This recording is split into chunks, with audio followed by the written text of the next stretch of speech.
Less mega Bible quiz 2026 episode 38 answer revealing വീഡിയോയിലേക്ക് എല്ലാ പ്രിയപ്പെട്ട പ്രേക്ഷകർക്കും സ്വാഗതം. ഇന്നത്തെ പോർഷൻ സംഖ്യ 32 മുതൽ 35 വരെയും മർക്കോസ് 10-ാം അധ്യായത്തിൽ നിന്നുമായിരുന്നു ഞാൻ ചോദ്യങ്ങൾ ചോദിച്ചിട്ടുണ്ടായിരുന്നത്. ഇപ്പോൾ അതിന്റെ ആൻസേഴ്സ് റിവീൽ ചെയ്യാണ്. ആദ്യത്തെ ക്വസ്റ്റ്യൻ, ഇസ്രായേൽ മക്കൾ പാളയമിറങ്ങിയ 5 അക്ഷരമുള്ള ഒരു സ്ഥലപ്പേരിന്റെ അവസാനത്തെ 3 അക്ഷരം ചേരുമ്പോൾ നമ്മുടെ നാട്ടിലെ ഒരു പക്ഷിയുടെ പേര് ലഭിക്കും. ഏതാണ് ആ സ്ഥലം എന്നുള്ളതായിരുന്നു ക്വസ്റ്റ്യൻ. അതിന്റെ ഉത്തരം ദൊഫ്കുയിൽ എന്നുള്ളതാണ്. സംഖ്യ 33-12 ഈ ഉത്തരം കാണാൻ പറ്റുന്നത്. അതിൽ പക്ഷി എന്ന് പറയുന്നത് കുയിൽ. ഓക്കെ. രണ്ടാമത്തെ ചോദ്യം, വളർത്തു മൃഗങ്ങൾക്ക് പറ്റിയ 2 ദേശങ്ങൾ ഏവ എന്നുള്ളതായിരുന്നു. അതിന്റെ ഉത്തരം യാസേർ ദേശം, ഗിലയാദ് ദേശം എന്നുള്ളതാണ്. സംഖ്യ 32-1 ഈ ഉത്തരം നമുക്ക് കാണാൻ പറ്റുന്നത്. മൂന്നാമത്തെ ചോദ്യം, ഒരു വാക്യത്തിൽ ഒരു സംഖ്യയും ഒരളവും 4 പ്രാവശ്യം ആവർത്തിച്ചിരിക്കുന്നു. സംഖ്യയും അളവും ഏവ എന്നുള്ളതായിരുന്നു ചോദ്യം.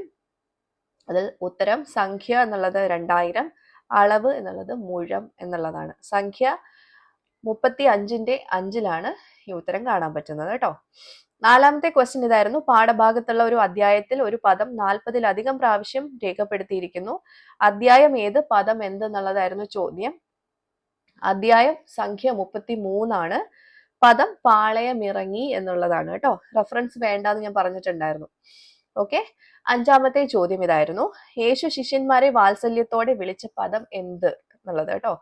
അതിന്റെ ഉത്തരം മക്കളെ എന്നുള്ളതാണ്. മർക്കോസ് 10-24 ഈ ഉത്തരം കാണാൻ പറ്റുന്നത്. അപ്പൊ എല്ലാവർക്കും ക്ലിയർ ആയിട്ടുണ്ടാവുമെന്ന് കരുതുന്നു.